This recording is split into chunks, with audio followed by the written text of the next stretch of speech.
Bem-vindos ao Ligados na Palavra.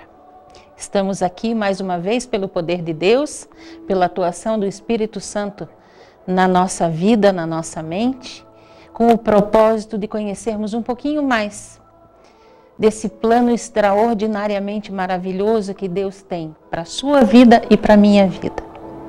Antes de nós entrarmos no estudo propriamente dito, nós vamos assistir a um vídeo sobre o assunto de hoje. Eu gostaria que focalizasse aqui o nosso tema, que é bastante interessante, um nome muito curioso, a esposa do cordeiro e a mulher do dragão. Duas situações, dois caminhos.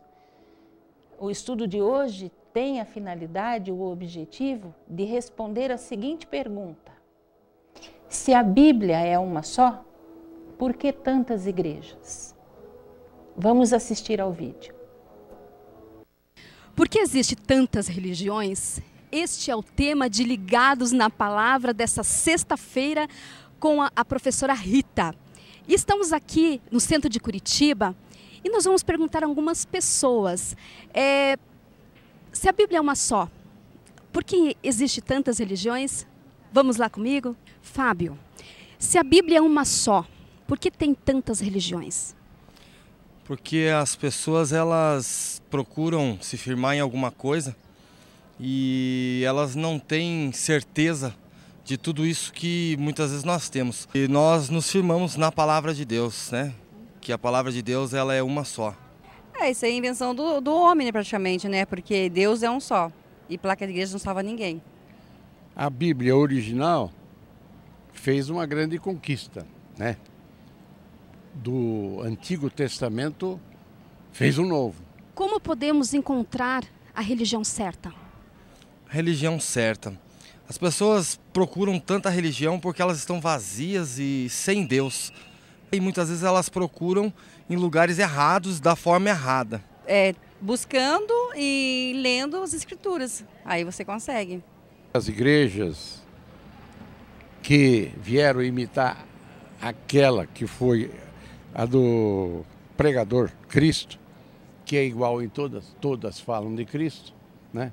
Aí esse negócio de existir diversas igrejas são oportunistas, mas o Cristo deixou uma linha.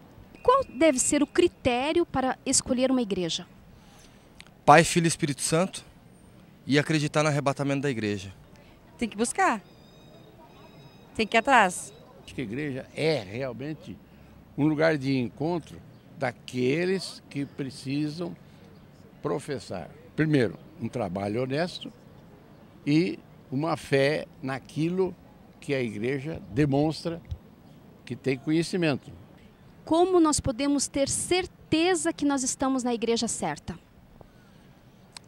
A partir do momento que é pregada a palavra de Deus, que é falado de Jesus, do Espírito Santo, eu acho que essa é a igreja certa. Eu acho que nós não podemos dizer que a igreja A, B ou C é certa, mas sim toda aquela que pregar a palavra de Deus. Aí nós vamos ter que sentir, porque é igual o amor verdadeiro. Se nós não sentirmos, não sabemos se ele é verdadeiro. Olha, pelo comportamento de todos os seus membros, é fundamental. Eles têm que ter uma vida correta, têm que ter uma vida limpa, tem que ser um exemplo de pai, tem que ser um excelente pregador, conhecedor da Bíblia. Como distinguir a igreja verdadeira da igreja falsa? Na verdade, nós temos que prestar atenção nas falsas profecias, heresias, e existem pessoas usando a Bíblia como recursos contrário do que a Bíblia nos mostra, né? Então eu acho assim, tudo aquilo que é pregado em nome de Jesus, verdadeiramente, tem que ser dessa forma. Como distinguir? É porque existem muitos falsos profetas, né? E o único nosso profeta é Jesus Cristo. Aquela que lhe proporciona uma visão do que é certo, do que é errado. Cadê aquela oração que tem que ser feita, que tem que guardar o sábado como eles guardavam, né? Então, o Cristo talvez tenha sido crucificado porque fazia o milagre no sábado. Porque a hora de estar doente não tem momento nenhum. Isso eu acho que a igreja, que tem que assistir os seus, vamos dizer, os seus fiéis, é a mais certa. Então, nós queremos agradecer a esses queridos que colaboraram conosco nessa pesquisa, nessa entrevista, dando a sua opinião, né, dando o seu tempo para responder as questões que são comuns a todos nós, né? Talvez você se questione sobre isso, como eu também me questiono acerca da palavra de Deus, buscando a orientação de Deus. Mandamos um abraço a cada um desses que participou conosco nessa entrevista. E eu quero mandar um abraço também para minha amiga querida, a Margarete Rebelato, que está aqui no meu coração. Vamos orar. Grandioso Deus e Pai, louvado seja o Teu nome, Senhor, por estarmos agora na Tua presença através dessa oração. Louvado seja o Teu nome, Senhor, pelo Teu santo dia, esse tempo que Tu separastes para que pudéssemos passá-lo em comunhão contigo, Senhor, às 24 horas do Teu santo sábado. Louvado seja o Teu nome, Pai querido, por estarmos ainda em tempo de salvação, em tempo de arrependimento, de buscarmos o Espírito Santo e de buscarmos a Tua verdade, Senhor. A Tua palavra escrita para nos ensinar, nos advertir, nos corrigir, mas também para nos dar esperança. E diante da Tua presença, Senhor, nós nos colocamos para clamar a Ti em nome de Jesus, para que o Espírito Santo seja derramado sobre nós nessa noite, Senhor. Para que aonde estiver um querido Teu, Senhor, um filho sincero, Te buscando, o Teu Santo Espírito possa ali fazer morada, Senhor. Para que Ele possa fazer morada também na mente e no coração de cada um de nós que aqui estamos nesse estúdio, Senhor, com o propósito de levarmos esperança, de pregarmos a Tua palavra, o Teu Evangelho, o Evangelho da salvação, Senhor. Vem estar conosco, Pai querido, nos abençoando, nos ensinando, nos dirigindo e nos capacitando, Senhor, a aceitarmos a Tua vontade na nossa vida. Coloca Teus anjos à nossa volta, em nome e por amor de Jesus. Amém, Senhor. Amém, Pai Santo. Então, em busca de respostas consistentes para as perguntas que foram lançadas por essa entrevista e em busca de respostas às perguntas, aos questionamentos que você tem, né, que os filhos de Deus, em algum momento da sua vida, se questionam em relação a um ou outro assunto, nós vamos ler alguns textos da Bíblia para encontrarmos respostas e, principalmente, para encontrarmos um caminho. Veja, Jeremias capítulo 21, verso 8, Deus nos diz assim: e a este povo dirás, assim diz o Senhor, eis que ponho diante de vós o caminho da vida e o caminho da morte. Deus coloca diante de nós dois caminhos, a escolha é nossa, livre-arbítrio. Isso é confirmado também em Deuteronômio 30, 19. Os céus e a terra tomo hoje por testemunhas contra vós, de que te tenho proposto a vida e a morte, a bênção e a maldição. Escolhe, pois, a vida para que vivas, tu e a tua descendência. O amor de Deus por nós é tão extraordinário que Ele respeita as nossas escolhas. Ele nos dá opções de escolha e respeita, mas Ele nos aconselha, diante dessa opção que Ele nos dá, e caminho de vida e caminho de morte, Ele nos aconselha a escolhermos a vida e vida em abundância, para que possamos viver nós e a nossa descendência, nós e a nossa família. Ou seja, para que nós possamos ter vida eterna, porque nós devemos viver nesse mundo, conforme nós já temos visto ao longo dos estudos que nós temos feito, nós devemos viver nesse mundo pelos padrões lá do céu, para que nós possamos ter vida e vida em abundância. Tudo na nossa vida depende das escolhas que nós fazemos. Tudo é resultado de escolhas, de decisões que tomamos, né? A questão da profissão que você tem, um dia você escolheu, onde você mora, um dia você escolheu, enfim, o casamento, você escolheu uma pessoa para casar, para viver uma vida ao seu lado, enfim, tudo na nossa vida, tanto na nossa vida secular quanto na nossa vida espiritual, é resultado das nossas escolhas. Deus nos diz para nós escolhermos vida. E vida, nós sabemos, a Bíblia nos diz, está em Jesus. Jesus é a vida. Veja, tudo na nossa vida é resultado de escolhas. Espiritualmente, a Bíblia nos coloca duas situações. Na Bíblia, nós só temos dois caminhos, vida ou morte. Bíblia, a carta de amor escrita por Deus para nos ensinar, para nos advertir, para nos corrigir, para nos confortar e consolar, ou a tradição. Algumas igrejas dizem que a tradição substitui a Bíblia, que a tradição tem mais autoridade que a Bíblia. Se escolhermos a vida, se escolhermos a palavra de Deus, vamos estar optando pela verdade, enquanto que o caminho da morte nos leva à mentira, ao engano. A seguirmos o caminho da mentira, o caminho do engano. A Bíblia, a verdade, essa carta de amor escrita pelo Espírito Santo, prega o Evangelho eterno. É eterno porque veio de Deus, que é eterno. E o caminho da morte prega o outro Evangelho, baseados em mentiras e enganos, isso formando a tradição.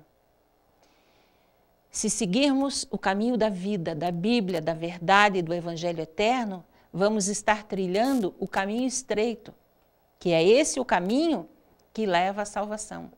Diz Mateus 7, 13 e 14. Em contrapartida, o caminho da morte é o caminho largo, é o caminho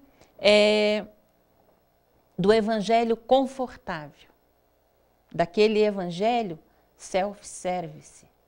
Por isso, você pode escolher, né, a igreja, você escolhe a forma como você quer adorar a Deus, se você vai obedecer ou não. Esse é o caminho largo, é o caminho que permite todas as coisas. Se escolhermos o caminho da vida, vamos estar também nos posicionando segundo o que o Apocalipse 12, capítulo 12, nos ensina. Deus, lá no capítulo 12 do Apocalipse, tem ensinamentos preciosos para nós. O oposto do Apocalipse 12 é o Apocalipse 17. Nós vamos tratar hoje de duas mulheres, a mulher descrita pelo Apocalipse 12 e a mulher descrita pelo Apocalipse 17. Por que nós vamos tratar de duas mulheres se a nossa questão aqui é igreja? Porque profeticamente, segundo Efésios 5, versos 22 e 23, mulher é símbolo de igreja. A noiva do Cordeiro é a mulher do Apocalipse 12. E o Apocalipse 17 vai falar de um outro tipo de mulher, que não é fiel a Deus. E, obviamente, que se seguirmos o caminho da vida, da Bíblia, da verdade, do Evangelho eterno, caminho estreito, da mulher do capítulo 12 de Apocalipse, nós estaremos trilhando o caminho da salvação e adorando e obedecendo ao Deus eterno. O caminho da morte, infelizmente, vai nos levar à perdição. O caminho largo, né, nos leva à perdição. E Deus diz que são muitos os que entram por esse caminho. E esses, infelizmente, desgraçadamente, estarão adorando e obedecendo a Satanás. Uma das perguntas que foi abordada pelas pessoas, pela pessoa que fez a entrevista, e que as pessoas tanto responderam, né? Como encontrar a Igreja de Deus? Como saber se a igreja que eu frequento se harmoniza com a vontade de Deus? E João 17:17 me diz o seguinte, que a Bíblia, a palavra de Deus é a verdade. Então é com base na Bíblia que nós vamos buscar orientação e respostas para a questão do nosso estudo nessa sexta-feira.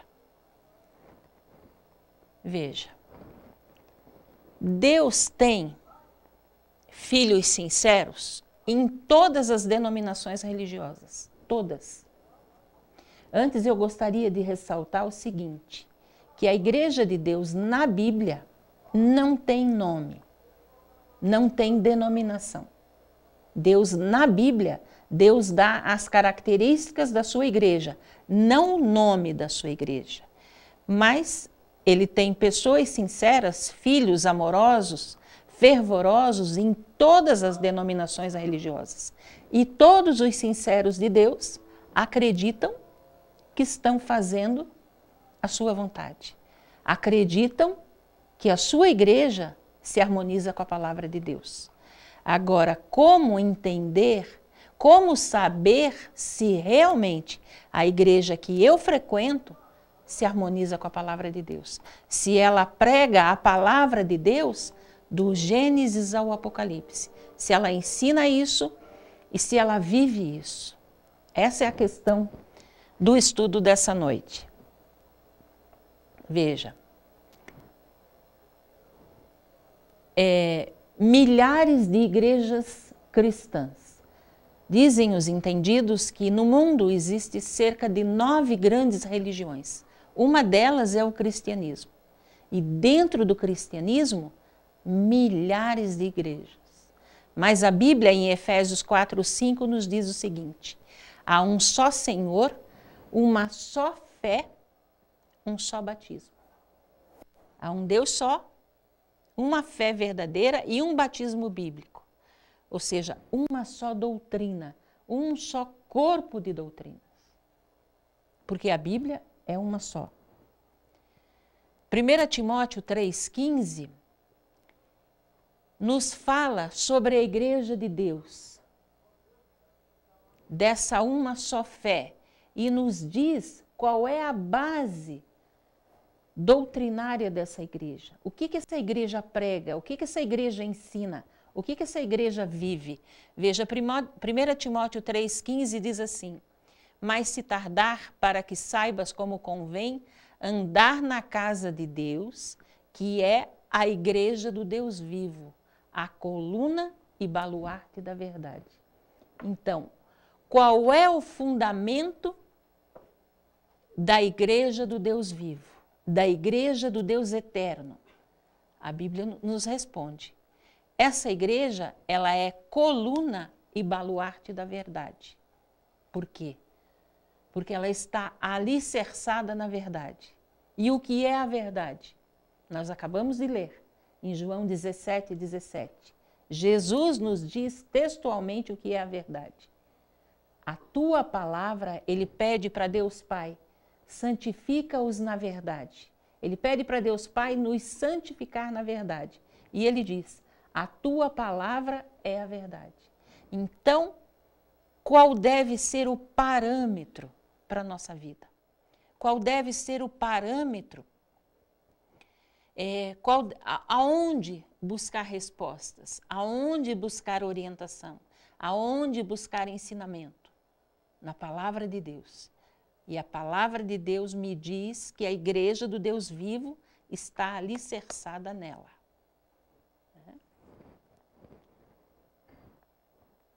Veja, assim como nós abrimos esse estudo mostrando textos onde Jesus nos diz que existem 2 caminhos, que ele coloca diante de nós, 2 caminhos. Um caminho conduz à vida, vida eterna.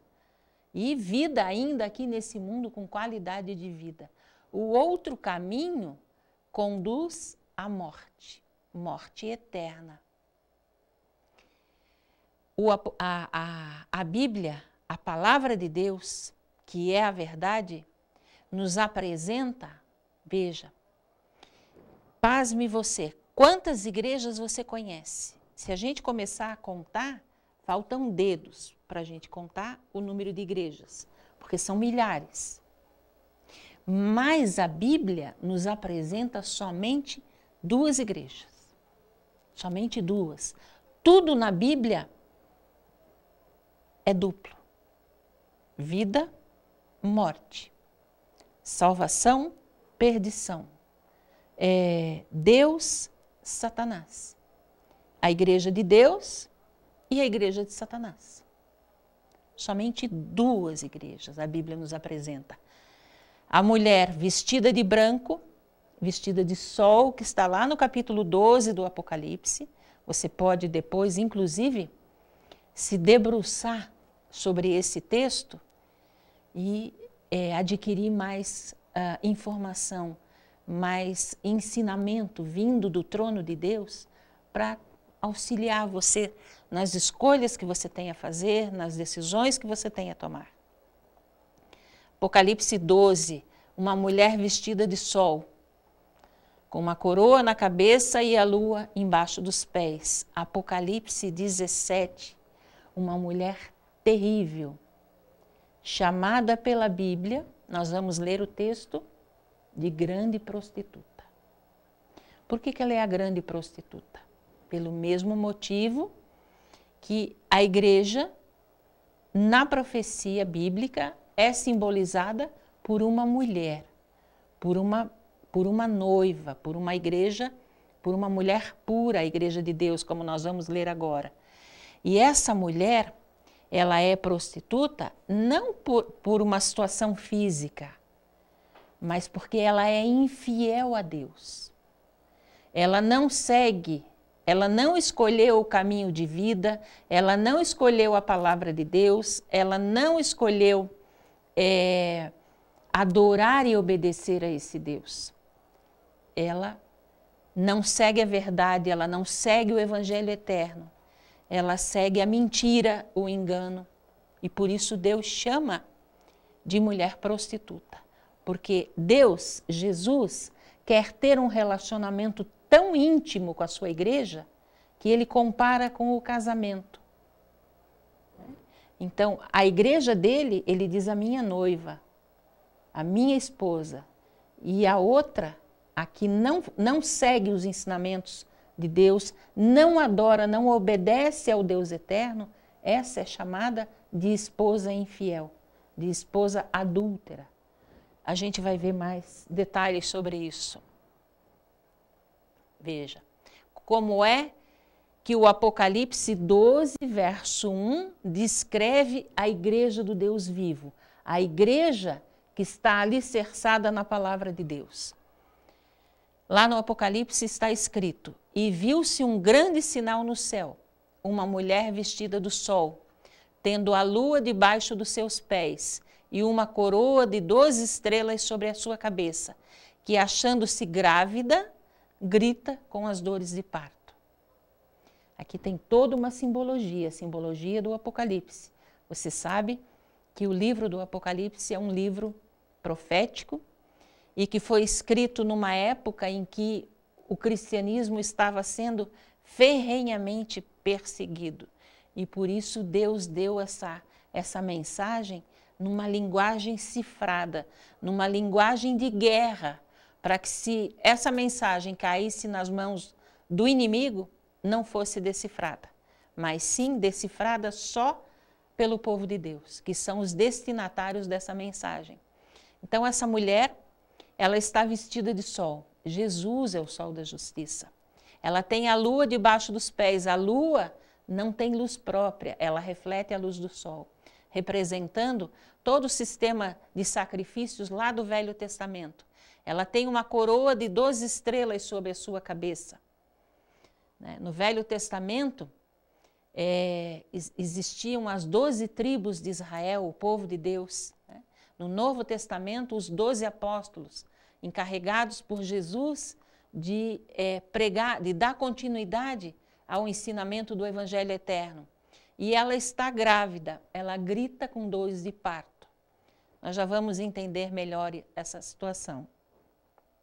Em contrapartida, a igreja falsa, descrita no Apocalipse capítulo 17, lá no verso 4, ela é descrita da seguinte maneira: e a mulher do capítulo 17, que representa a igreja falsa, é a mulher infiel. A Bíblia diz assim: e a mulher estava vestida de púrpura e de escarlata. Veja, nada é por acaso. Até a cor da roupa da mulher tem a ver com os ensinamentos da igreja falsa.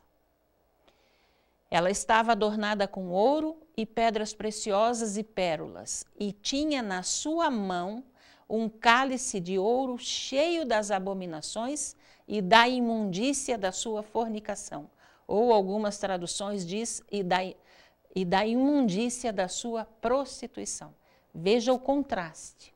De um lado, uma mulher pura, vestida de sol, com uma estrela, com uma coroa com 12 estrelas, em cima da lua. Ela estava grávida e pronta para dar à luz. Do outro lado é descrito uma mulher prostituta, simbolizando a igreja que não segue os ensinamentos de Deus, que não rende adoração ao Deus verdadeiro, que não presta obediência ao Deus eterno. Voltando para a mulher do capítulo 12, a mulher que representa a igreja do Deus vivo, a Bíblia diz assim: e viu-se outro sinal no céu, e eis que era um grande dragão vermelho, que tinha 7 cabeças e 10 chifres, e sobre as suas cabeças 7 diademas, e a sua cauda levou após si a 1/3 das estrelas do céu, e lançou-as sobre a terra. E o dragão parou diante da mulher que havia de dar à luz, para que, dando ela à luz, lhe tragasse o filho. Veja só, de um lado, a mulher vestida de sol, a mulher do capítulo 12, que representa a igreja de Deus nessa terra. Agora, no cenário da mulher vestida de sol, aparece um outro personagem. Quem entra em cena? Um dragão vermelho, com 7 cabeças e 10 chifres. E ele tinha uma cauda, e com essa cauda ele arrastou a 1/3 das estrelas do céu e lançou para a terra. E o dragão, esse dragão vermelho, estava diante da mulher, dessa mulher vestida de sol, que estava grávida, esperando que o filho da mulher nascesse, para que ele pudesse tragar, destruir esse filho. Se você avançar um pouquinho na leitura do capítulo 12 do Apocalipse, lá no verso 9, você vai ver que a Bíblia nos diz quem é o dragão. Lá está escrito que o dragão é a antiga serpente, lá do Éden, aquele que se chama Diabo e Satanás. Então, aquela mulher vestida de sol, que estava grávida, agora tem diante de si Satanás, esperando que o seu filho nasça, para que ele possa destruir o filho dessa mulher. Você consegue imaginar quem seja esse filho? Você consegue imaginar qual é o propósito desse dragão? Veja, ele começa, ele se prostra, ele se posta diante dessa mulher para destruir o filho. Esse filho é Jesus, que nasce aqui nesse mundo como cumprimento da profecia que foi feita por Deus Pai lá no Éden, quando Adão e Eva pecaram. Satanás, então, a questão pessoal de Satanás, nós já estudamos aqui sobre a origem do pecado, a origem do mal. E nós vimos que a questão pessoal de Satanás é com Cristo. Ele compete, ou ele tenta competir com Jesus na questão da adoração e da obediência. Aquilo que é devido a Deus, por ser o nosso Criador, o nosso mantenedor e o nosso Salvador, Satanás requer para ele. Agora veja uma coisa muito séria, muito grave. Dependendo da escolha que você faça, dependendo da escolha que eu faça, eu vou estar prestando adoração a Deus ou a Satanás.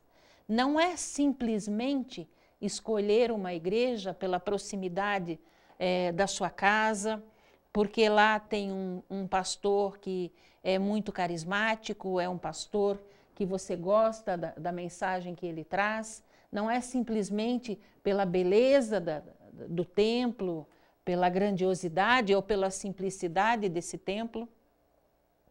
Você precisa confrontar o que é pregado nessa igreja com a palavra de Deus, para ver a quem realmente está sendo pregado naquela igreja, se é Deus ou Satanás. Você pode, Satanás é sutil, ele é muito sagaz, ele é muito inteligente, ele camufla muito bem a mentira, o engano. Ele reveste a mentira com uma pitada de verdade, ele mistura muito bem o caldeirão dos enganos dele.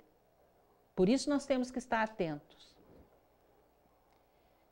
E Satanás está esperando Jesus nascer para que ele destrua, porque ele tentou destruir Jesus lá no céu. Não conseguiu, obviamente, né? Quando veio a notícia de que Jesus nasceria nesse mundo como o Messias, como o ungido de Deus, para nos salvar e também para estabelecer as bases da igreja de Deus nessa terra, Satanás se preparou, se postou atento para poder destruir Jesus quando ele nascesse. E ele tentou fazer isso através de seres humanos. Essa é a estratégia de Satanás. Ele usa instrumentos humanos. É assim que ele age. É assim que o mal prospera, porque ele não mostra a sua cara. Ele usa instrumentos humanos. Ele usa situações. Por que ele age dessa forma? Imagine você, se você que está nos assistindo agora através da internet, acompanhando conosco esse estudo, se Satanás se materializasse aqui, nesse estúdio, ou se ele se materializasse aí do seu lado, o que você faria? O que nós faríamos aqui? Não ficaria um na presença dele. Então, como a presença dele é aterrorizante, o que ele faz? Ele se camufla, ele usa instrumentos, situações, seres humanos, para atingir os propósitos dele. Quais são os propósitos? Adoração e obediência. A adoração que é devida a Deus, a obediência que só Deus merece, ele quer para ele. É nisso que ele compete com Deus. Por isso que onde existe verdade, ele coloca a mentira. Onde existe a palavra de Deus, ele coloca a tradição. Onde existe o evangelho eterno, ele prega o outro evangelho, como diz o apóstolo Paulo. Então, na tentativa, continuando a tentar destruir a Cristo, o que ele fez? Ele usou o rei Herodes, quando Jesus nasceu, como está lá em Mateus 2,16, para mandar matar todos os meninos nascidos de até 2 anos de idade. E assim ele achava que iria exterminar Jesus, que Jesus não colocaria em prática o plano da salvação. Como não conseguiu exterminar Jesus, ele usou, lá na frente ele usa Pôncio Pilatos, aí sim, para crucificar Jesus. Usa também todos aqueles que estavam no julgamento, incitando a cada um a dar a sentença de morte para Jesus. Quando Jesus foi apresentado por Pilatos para aquela multidão, eles gritaram, crucifica-o, crucifica-o. O primeiro grito de crucifica-o, quem deu foi Satanás. Porque ele queria exterminar a Cristo.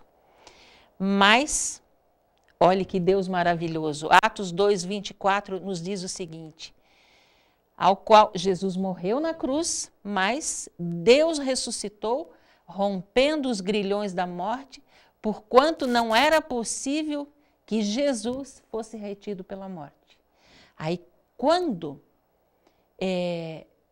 Jesus morreu na cruz, Satanás exultou, porque ele achou que finalmente tinha exterminado, ele tinha acabado com Jesus. Ele tentou fazer isso ao longo da vida de Jesus aqui na terra também, tentando Jesus de todas as formas, tentando fazer com que Jesus pecasse, porque se Jesus tivesse pecado, o plano da salvação iria por água abaixo.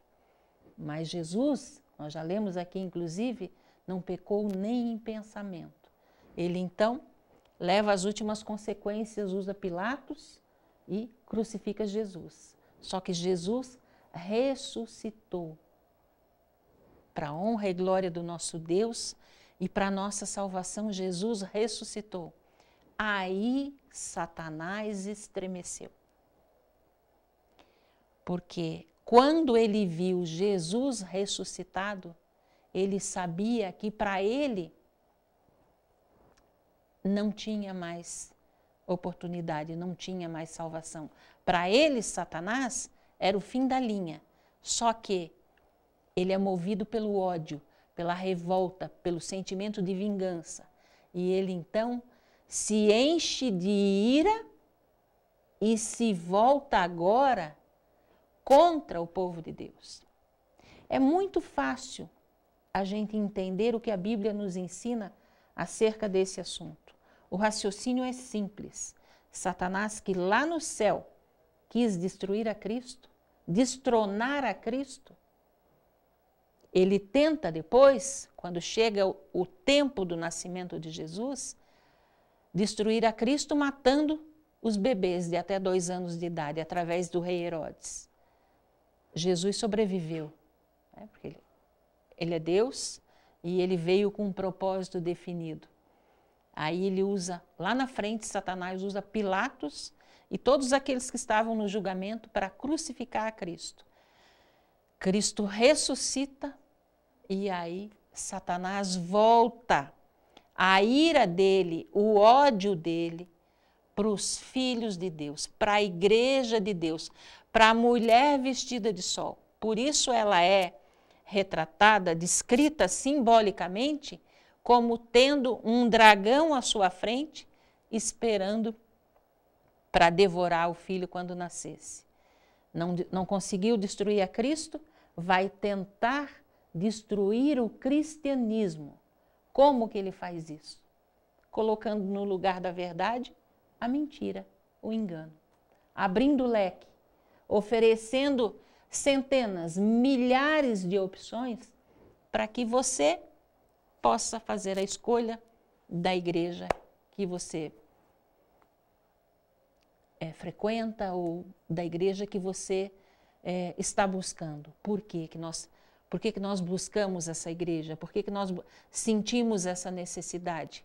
Porque Deus, quando nos criou, Ele nos fez com um vazio que só Ele pode preencher. O vazio que Deus criou dentro de nós é do exato tamanho dele, só Ele pode preencher. Nós, seres humanos, somos seres também espirituais. Nós precisamos de Deus. Precisamos desse relacionamento. Por isso nós buscamos esse relacionamento com Deus. Deus nos mostra aonde nós podemos desenvolver esse relacionamento. Nessa mulher vestida de sol. E Satanás então abre o leque. Ele oferece dezenas, centenas, milhares de opções para confundir, para enganar. Mas Deus está no comando da nossa vida. Você é extremamente precioso para Ele. Você é o único no coração de Deus, assim como eu também sou. E Deus, quando nós buscamos, ele diz, aquele que busca, encontra, o que pede, recebe. A quem bate, abrir-se-lhe-á. Se você quer viver em harmonia com a vontade desse Deus, se você quer adorar esse Deus, obedecer aos seus ensinamentos, ele vai te conduzir nessa direção. Por isso nós estamos fazendo esse estudo essa noite. Porque Deus não nos deixa em trevas, Deus não permite que seus filhos amados, seus filhos sinceros, sejam enganados. Veja, olhe só, Apocalipse 12, 13, ainda falando da mulher vestida de sol, né? Irado, o dragão tenta destruir a pura igreja de Deus. Como não conseguiu destruir a Cristo, agora ele volta o canhão de ataque dele para o povo de Deus. Apocalipse 12, 13 diz assim: e quando o dragão viu que fora lançado na terra, perseguiu a mulher que dera à luz o filho varão. Antes ele estava diante da mulher, querendo destruir o filho dessa mulher quando ele nascesse. Não conseguiu. Agora quem que ele vai perseguir? A igreja do capítulo 12. A igreja do Deus vivo, a mulher vestida de sol. Como que ele fez isso? Você sabe, você conhece a história, você tem lido a Bíblia, você sabe o que está relatado. Nos primeiros séculos, Satanás usou o Império Romano para tentar exterminar os cristãos, para tentar exterminar o cristianismo recém-nascido, porque o cristianismo é a continuação do judaísmo. Surge o cristianismo quando Jesus lança as bases da sua igreja nessa terra. Né? E aí os judeus perseguem o povo de Deus, os romanos perseguem o povo de Deus, o Coliseu de Roma, você sabe, né? O que acontecia lá dentro. Os fiéis de Deus eram vestidos com peles de animais e entregues aos leões famintos, ou eram queimados vivos, e essa perseguição se intensificou muito mais durante a Idade Média, em um período bem específico que nós vamos falar sobre ele também. Para fugir a essa perseguição, que se tornou muito ferrenha, especialmente a partir do ano 527, perseguição essa que foi empreendida pelo imperador Justiniano I contra os cristãos, e se estende durante um período de quase 13 séculos, conforme a gente vai ver. O Apocalipse, no verso 6 do capítulo 12, nos diz o seguinte: e a mulher fugiu para o deserto, onde já tinha lugar preparado por Deus, para que ali fosse alimentada durante 1260 dias. O que foi que Deus fez com a sua noiva, com a mulher pura, com a igreja verdadeira, com a igreja do Deus vivo? Ele retirou a igreja do local onde Satanás usou países como a França e como a Espanha para perseguir o cristianismo, para exterminar os cristãos, como bruxos, como hereges. Então Deus abre uma outra opção. Deus abre um novo mundo para abrigar essa mulher, para abrigar a sua igreja. Veja, a mulher fugiu para o deserto, onde Deus já tinha preparado lugar para ela, para que ali ela fosse alimentada durante 1260 dias.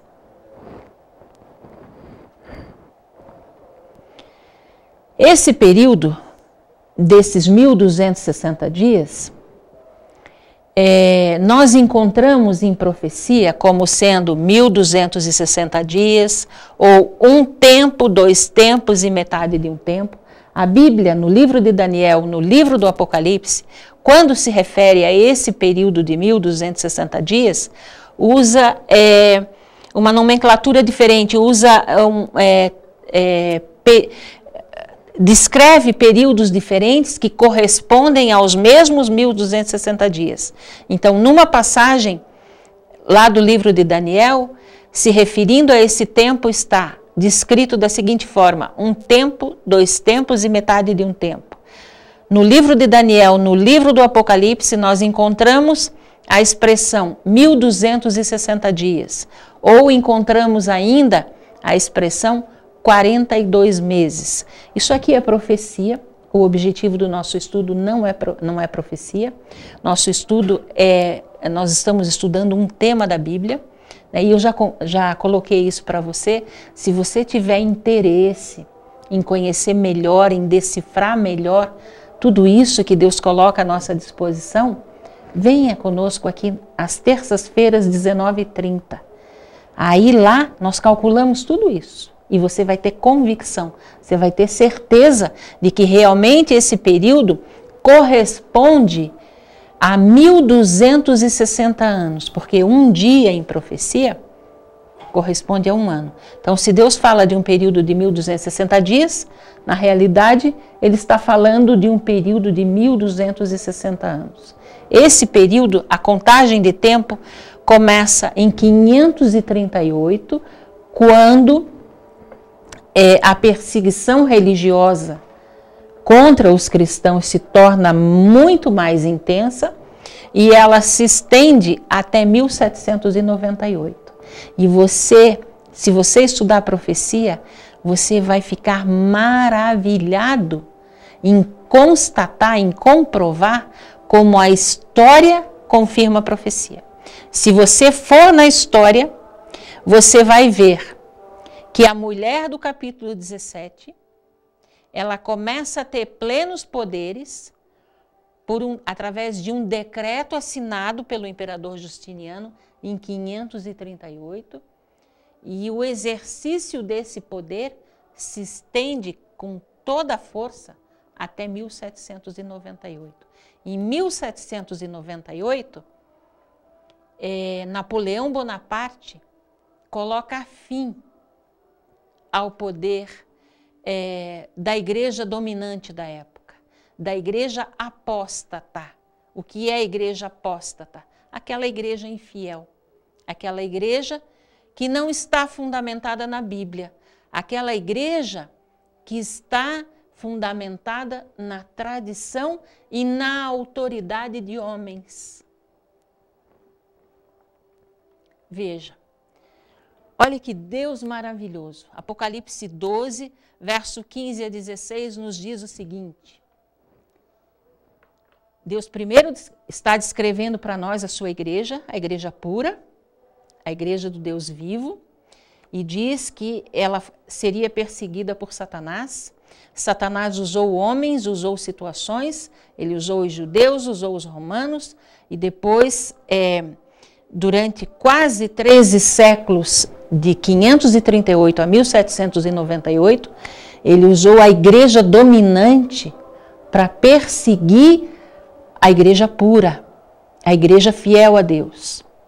E Deus, então, nós lemos que essa mulher, Deus tirou da mira de Satanás e trouxe essa mulher para o deserto, onde Deus já tinha preparado espaço para ela por 1260 anos. Porque nesses 1260 anos seria o tempo que Satanás, através da igreja dominante, iria tentar exterminar o povo de Deus, como ele tentou exterminar a Cristo. Só que Deus age mais uma vez e a Bíblia diz: a serpente, Satanás, lançou da sua boca atrás da mulher água como um rio, para que pela corrente a fizesse arrebatar. E a terra ajudou a mulher, e a terra abriu a sua boca e tragou o rio que o dragão lançara da sua boca. Veja, a serpente é Satanás, porque é isso que está escrito no capítulo 12, verso 9 do Apocalipse. E se você for no capítulo 17, verso 15, você vai ver que água em profecia são povos, nações. Então, Satanás lançou atrás da mulher água, ou seja, Satanás colocou a França, a Espanha, para perseguir essa mulher. A igreja dominante decidia quem deveria ser perseguido. Agora, era o Estado que fazia a perseguição. Então, Satanás lançou um rio de perseguição atrás da mulher, da igreja de Deus. Mas Deus, mais uma vez, interviu e fez com que a terra ajudasse essa mulher. Que a terra absorvesse essa água que o dragão, esses povos, essas nações que Satanás tinha colocado como perseguidores da igreja de Deus. De que forma Deus fez isso? Olhe só. Nada acontece por acaso. Não existe coincidência. Não cai um fio de cabelo da nossa cabeça que não seja da vontade de Deus. Não cai uma folha de uma árvore sem que Deus tenha conhecimento de que aquela folha caiu e sem que seja da vontade de Deus que essa folha caia. Como que a terra ajudou a mulher? O descobrimento da América em 1492 por Cristóvão Colombo não foi acidental. Deus fez com que Cristóvão Colombo descobrisse esse novo continente, esse mundo novo, para que para lá pudessem fugir os protestantes que estavam sendo quase que dizimados na Europa, pela França, pela Espanha, sob o comando da igreja apóstata, da igreja dominante. E assim a terra socorreu a mulher. Por isso nós lemos que Deus preparou lugar para essa mulher ficar escondida, ficar protegida durante 1260 anos, que foi o período de maior perseguição religiosa que vivemos até agora. Temos um outro período pela frente, mas até agora foi o mais intenso e o mais extenso. Então, a descoberta da América não foi casual, não foi por acaso. Deus conduziu dessa forma para abrigar, para proteger a sua igreja, o seu povo fiel, aquele povo sofrido, perseguido. Mais uma vez eu coloco para você, se você vier estudar profecia, você vai entender melhor sobre isso, sobre a reforma protestante, o objetivo que Deus tinha com isso também. E aí Apocalipse 12, 17 diz assim: o dragão, Satanás, continuava irado contra a mulher, né? E ele foi fazer guerra ao remanescente da sua semente, os que guardam os mandamentos de Deus e têm o testemunho de Jesus. Veja só, Satanás não perseguiu somente a igreja de Deus lá no 2º e 3º século, através do Império Romano. Não perseguiu somente durante a Idade Média. Ele vai perseguir também o remanescente da sua semente. Ou seja, ele vai perseguir a igreja de Deus no tempo do fim. Quais são as características gritantes, as características que mais se destacam dessa igreja? Ela guarda os mandamentos de Deus e ela tem o testemunho de Jesus. Ela tem a fé de Jesus. Mas sobre isso nós vamos estudar mais detalhadamente na próxima sexta-feira, no dia 6 de setembro. Porque hoje nós estamos vendo as diferenças que existem entre a igreja de Deus e a igreja de Satanás. E diante dessa proliferação religiosa que nós temos hoje, a Bíblia vai nos ensinar na semana que vem a nós identificarmos no meio de todas essas qual aquela que tem as características da mulher vestida de sol. Veja, lá em Daniel, no capítulo 7, verso 25, Deus nos alerta de que o dragão, Satanás, ele não tentaria destruir somente essa mulher através de perseguição religiosa, através de tentar matar os seus seguidores.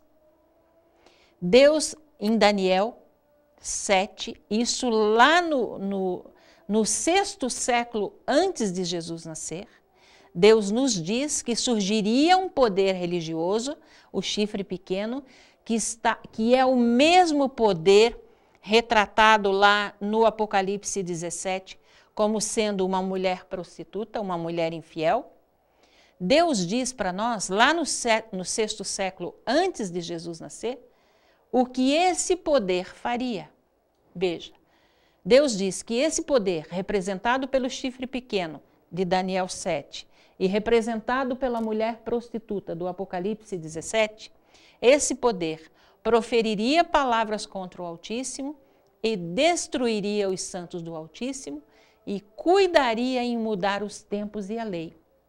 E os santos lhe seriam entregues nas mãos, olha só, por um tempo, 2 tempos e metade de um tempo. Você está vendo aqui, outra vez, através de uma contagem de tempo diferente, mas que corresponde aos mesmos 1260 anos daquele período de 538 a 1798. Deus diz que esse poder ia mudar a sua lei, ia perseguir e matar o seu povo, né? E ia proferir palavras contra Deus, ia se colocar no lugar de Deus, querendo parecer Deus. Nós vamos ver mais detalhes sobre isso na próxima sexta. Deus diz também, no capítulo 8, verso 12, aqui Deus acrescenta informação, falando do mesmo poder do chifre pequeno da mulher infiel. Ele diz que esse poder lançaria a verdade por terra, faria isso e prosperaria. Ele diz, o exército lhe foi entregue com o sacrifício diário por causa das transgressões e deitou a verdade por terra e o que fez? Prosperou. De que forma isso aconteceu? O que é a verdade? Nós vimos no começo do estudo, a verdade é a palavra de Deus.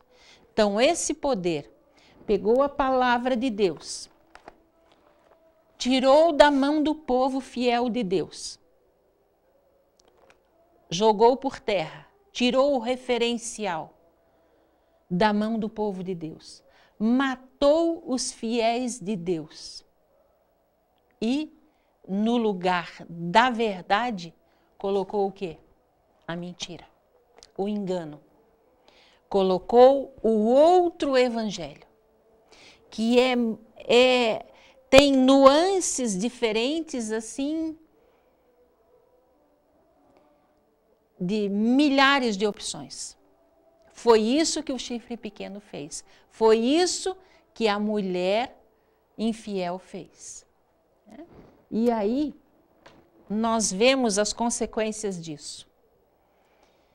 Veja só, agora, o Apocalipse 17 fala do que essa mulher infiel, depois de ter tirado a verdade da mão do povo, a Bíblia da mão do povo, matado os fiéis de Deus e no lugar da verdade ter colocado a mentira, veja como ela fez isso.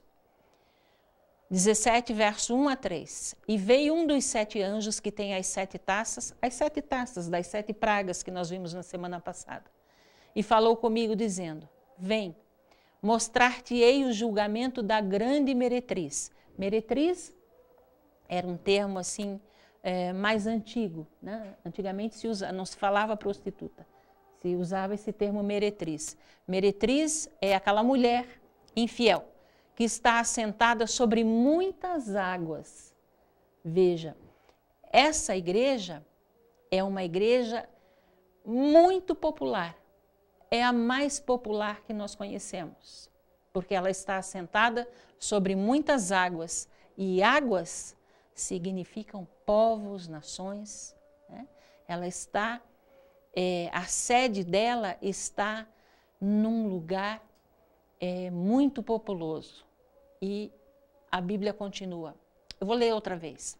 E veio um dos 7 anjos que tem as 7 taças e falou comigo, dizendo: Vem, mostrar-te-ei o julgamento da grande meretriz que está assentada sobre muitas águas, com quem se prostituíram os reis da terra, e com o vinho da sua devassidão foi que se embebedaram os que habitam na terra. Transportou-me o anjo em espírito a um deserto, e viu uma mulher montada numa besta escarlata, besta repleta de nomes de blasfêmias, com 7 cabeças e 10 chifres. Então, o que é que essa meretriz fez? Ela serviu o vinho da sua devassidão. O vinho é símbolo, na profecia, é símbolo do Espírito Santo. O Espírito Santo é o autor da palavra de Deus, é o autor da verdade. Ela, então, usou um outro tipo de vinho para substituir o vinho do Espírito Santo, o vinho da palavra de Deus. Ela serviu um vinho adulterado, ou seja, ela serviu mentiras, enganos, e todos os reis da terra se prostituíram com esse vinho adulterado. Veja só, o que é que o vinho adulterado coloca no lugar da doutrina pura? No lugar da Bíblia, como nós já vimos, a tradição. A Bíblia, a doutrina pura, nos ensina que só Jesus é o nosso intercessor. Só Jesus é o nosso intercessor. O vinho adulterado, servido por essa mulher prostituta, ensina que homens podem ser intercessores também, que santos podem, quem sabe, substituir o sacrifício de Jesus. A doutrina pura ensina que nós somos salvos pela graça, pelo sacrifício de Jesus lá na cruz do Calvário. O vinho adulterado com que se prostituíram os moradores da terra ensina que penitências, obras, venda de indulgências substituem a graça de Cristo. Então, Satanás, usando como instrumento a mulher infiel, que também é representada pelo chifre pequeno lá no livro de Daniel, na realidade, ele construiu um sistema espúrio de salvação.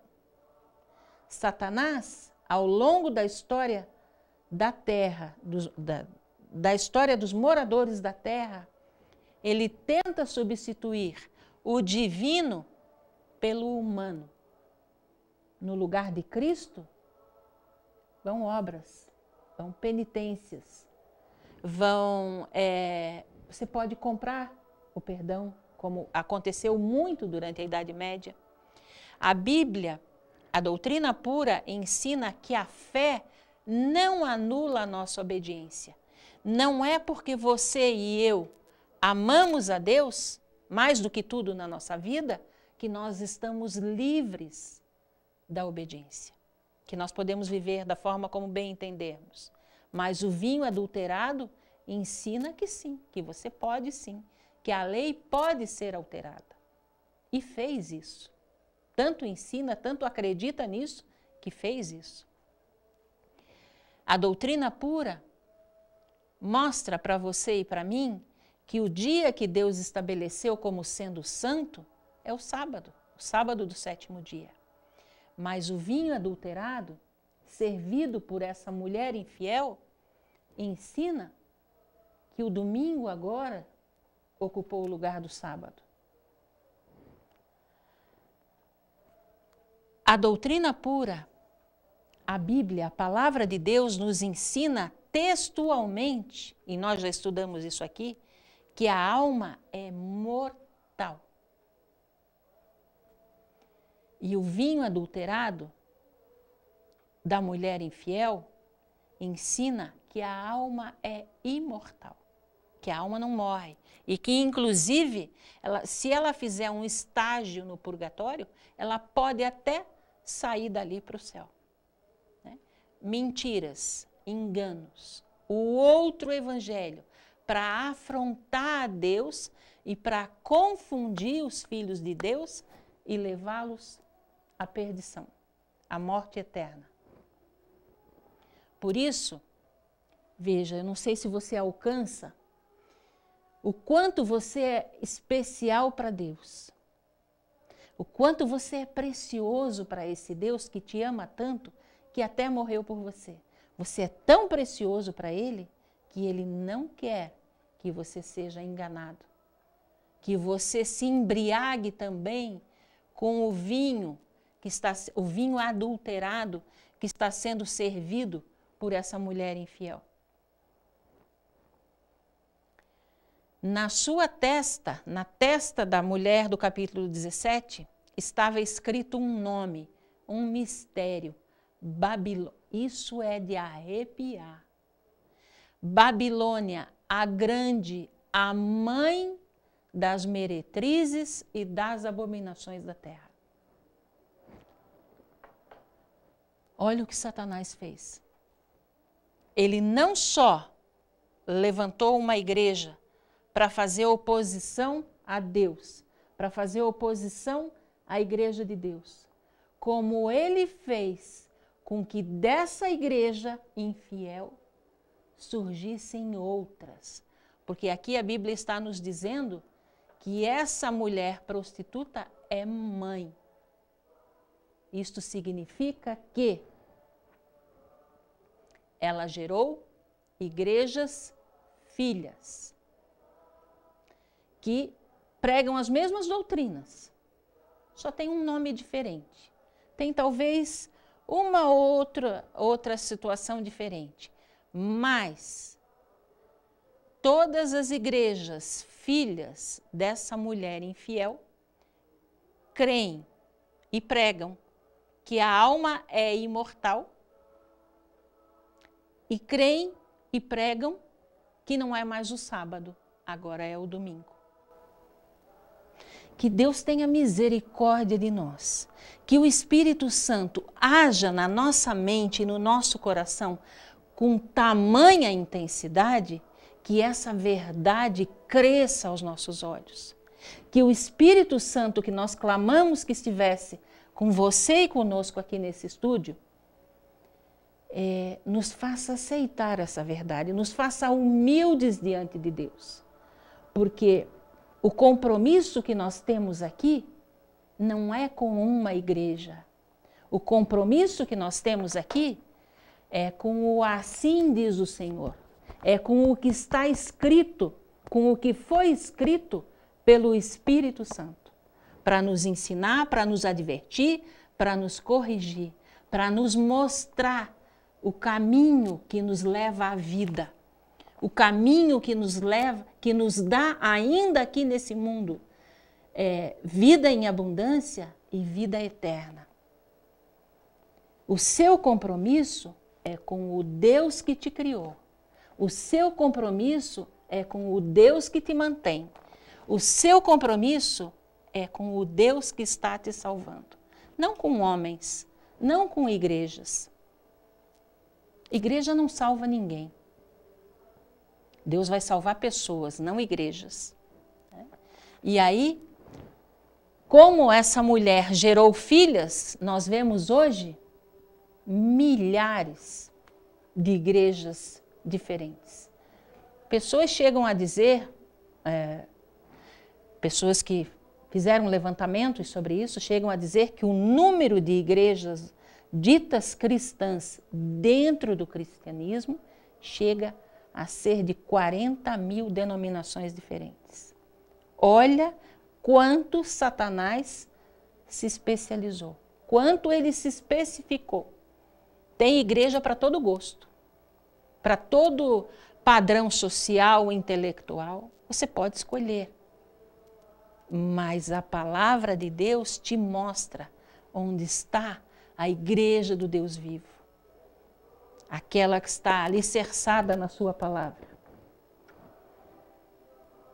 E aí nós vemos o contraste, como vimos no início, né? Agora conhecendo um pouquinho mais, nós podemos ver a igreja verdadeira, a igreja do Deus vivo, representada pela mulher vestida de sol do capítulo 12 do Apocalipse, e a igreja adúltera, a igreja que é infiel a Deus, porque ao invés de seguir a Bíblia, segue a tradição.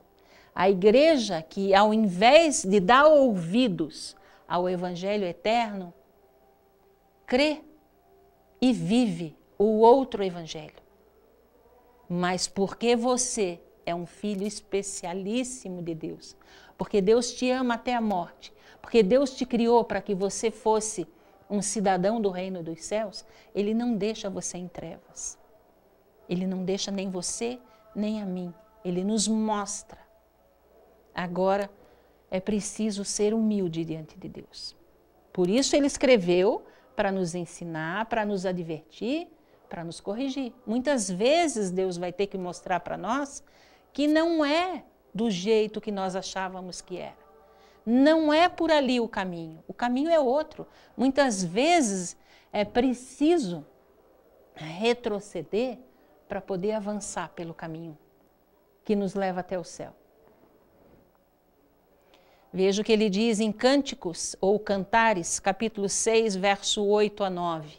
Falando dessa proliferação de igrejas, ele diz assim: 60 são as rainhas, e 80 as concubinas, e as virgens sem número, mas uma só é a minha pomba.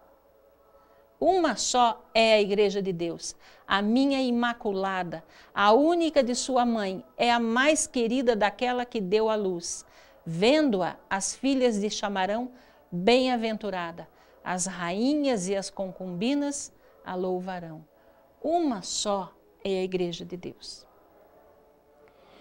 Nenhum de nós pode dizer que a sua igreja, no final, é que vai ser salva. Porque, como já falamos aqui, e você sabe disso, Deus não salva igrejas, Deus salva pessoas comprometidas com a sua verdade, com o seu amor, com o seu plano de salvação. Veja, nós lemos no final do capítulo 12, no verso 17, que a igreja de Deus agora nos últimos dias é o remanescente fiel de Deus. Ou seja, o remanescente é aquilo que sobrou. É aquilo que se manteve fiel a Deus até o fim. É o restinho. A igreja de Deus não é a mais numerosa. Não é a mais numerosa. Deus tem filhos sinceros em todas as denominações religiosas. Agora, como fazer para identificar essa igreja? Como é que nós vamos encontrar? Como é que nós vamos saber? Não a igreja, não a placa da igreja. Se nós estamos adorando a Deus da forma como Ele quer ser adorado ou não. Veja o que diz Romanos 9, 27. Também Isaías clamava acerca de Israel. Ainda que o número dos filhos de Israel seja como a areia do mar, o remanescente é que será salvo. Quem é que vai ser salvo? Aquele que adora o Deus eterno, aquele que obedece o Deus eterno. Mateus 7, 21 diz: nem todo que me diz Senhor, Senhor, entrará no reino dos céus, mas aquele que faz a vontade de meu Pai que está nos céus. Daí a necessidade vital de nós descobrirmos qual é a vontade de Deus para a nossa vida. Como Deus quer que eu preste culto. Como Deus quer que eu adore esse Deus. Ele é o Senhor. Veja, nós já estamos caminhando para o final, estamos terminando. Lá no Éden, Adão e Eva eram a igreja de Deus. Só que lá já estava Satanás. E Satanás através do engano, através da mentira, veja como a campanha dele é antiga. como os métodos dele são antigos. Ele age sempre da mesma forma. Lá ele conseguiu enganar, seduzir Adão e Eva e os levou ao pecado. Eles se arrependeram, mas aí já era tarde demais. O pecado já tinha se instalado aqui, nesse mundo. E aí vieram as consequências terríveis.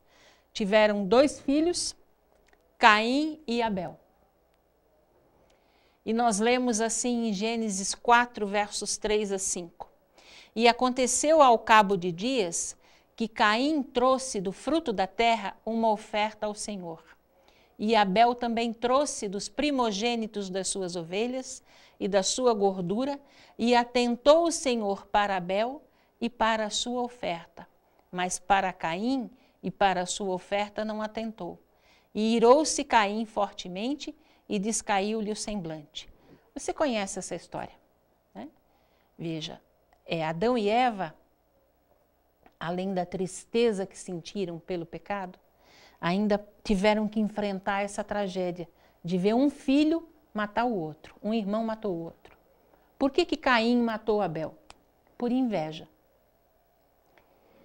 Veja só, Deus tinha orientado, quando o pecado se instalou nesse mundo, Deus tinha orientado que eles deveriam fazer sacrifícios de animais, porque os animais que eram sacrificados, os cordeirinhos que eram sacrificados, apontavam já para o Cordeiro de Deus que ainda viria morrer por nós.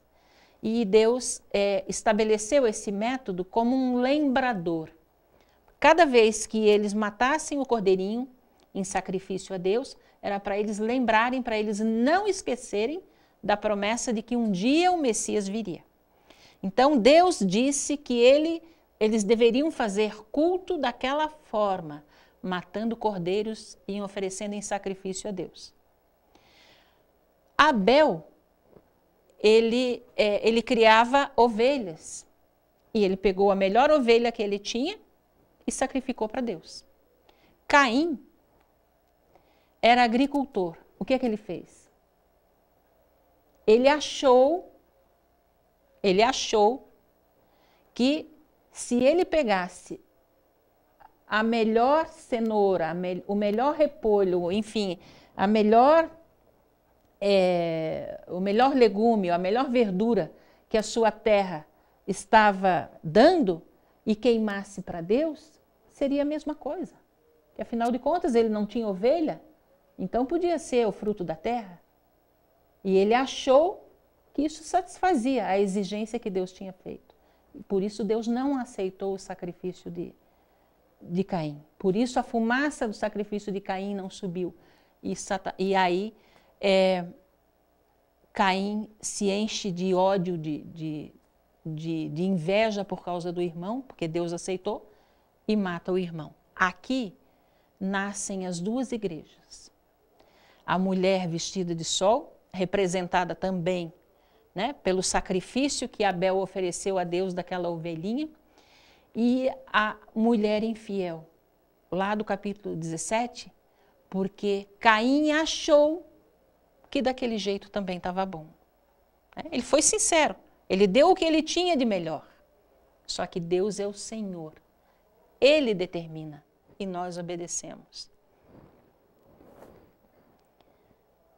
Por isso, com esse texto nós encerramos. Deus nos diz assim, lá em João 10,16, olha que coisa linda, olha como existe esperança para nós ainda, porque ainda estamos em tempo de salvação. Deus diz assim, ainda tenho outras ovelhas que não são desse aprisco. A mim me convém conduzi-las, elas ouvirão a minha voz e haverá um rebanho e um pastor. Então o que Deus está dizendo? Deus está dizendo para mim e para você o seguinte, que Ele tem ovelhas sinceras em todas as denominações religiosas. Ele tem ovelhas sinceras que ainda não pertencem a esse aprisco aqui. Mas, ele diz, me interessa resgatar esses queridos. Eles vão ouvir a minha voz e então vai haver um só rebanho e um só pastor. Como é que nós ouvimos a voz de Deus nessa noite? Estudando a palavra de Deus. Essa aqui é a igreja de Deus. Aqui está a igreja de Deus. Aqui está o que Deus requer de mim e de você. Por isso, ele nos adverte lá no Apocalipse capítulo 2, verso 7, lá no Apocalipse capítulo 2 e no capítulo 3, Deus repete 7 vezes essa frase. Quem tem ouvidos, ouça o que o Espírito Santo diz às igrejas. Você e eu ouvimos nessa noite o que o Espírito Santo disse para nós acerca da mulher pura, da mulher da Igreja do Deus vivo. Nós estudamos aqui, durante algumas semanas, sobre o Espírito Santo, que é aquele que nos convence, que é aquele que faz com que o plano da salvação seja viável na sua vida e na minha vida também. Que nós possamos, pelo poder de Deus, dar ouvidos no sentido de entender, de aceitar e de viver o que o Espírito Santo de Deus nos disse nessa noite. Para que nós possamos também, pelo poder de Deus, atender ao chamado de Jesus. Vem e segue-me. Jesus é o nosso modelo. Jesus é o caminho. Que todos nós, quando Jesus voltar, possamos estar fazendo parte do seu rebanho. Esse rebanho que ele brevemente virá buscar. Vou repetir o texto inicial. Eis que tenho posto diante de ti 2 caminhos, caminho de vida e caminho de morte. Escolhe, pois, a vida para que vivas. Que Deus te abençoe. Que Deus nos abençoe. E que você possa estar conosco na semana que vem, quando nós vamos ver as características da Igreja de Deus nessa terra. Vamos orar. Grandioso Deus e Pai, louvado seja o teu nome, Senhor, pelo Deus grande e santo que tu és. Louvado seja o teu nome, Pai querido, por tudo que tu tens feito na vida de cada um de nós que aqui estamos na tua presença, Senhor. Os teus queridos, Pai Santo, te buscando através da internet, te buscando, Pai Santo, através do estudo da tua palavra, através dessa oração, nos colocando, Senhor, completamente em tuas mãos de amor, para que tu nos dirijas de acordo com a tua vontade, para que tu derrames, continue derramando sobre nós o Espírito Santo com tal intensidade, Senhor, que ele nos conduza ao teu rebanho, Senhor. A esse rebanho que o teu Filho Jesus brevemente virá buscar. Nos dá entendimento, Senhor. Nos faz humildes diante de ti. Nos faz ter vontade de fazer a tua vontade. Para que a tua vontade, a tua palavra, Senhor, sejam soberanas na nossa vida.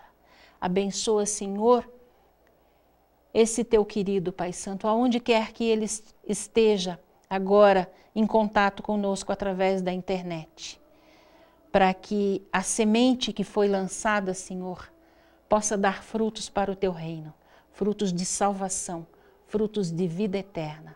Permanece em nós, continua conosco, nos guiando, nos transformando e nos salvando, em nome e por amor de Jesus. Amém, Senhor. E você já sabe, você é nosso convidado especial para a próxima sexta-feira, dia 6 de setembro, quando nós vamos ver as características da mulher vestida de sol, da Igreja Pura. Que Deus te abençoe. Aguardamos por você, Jesus e eu. Até lá. Uma boa noite.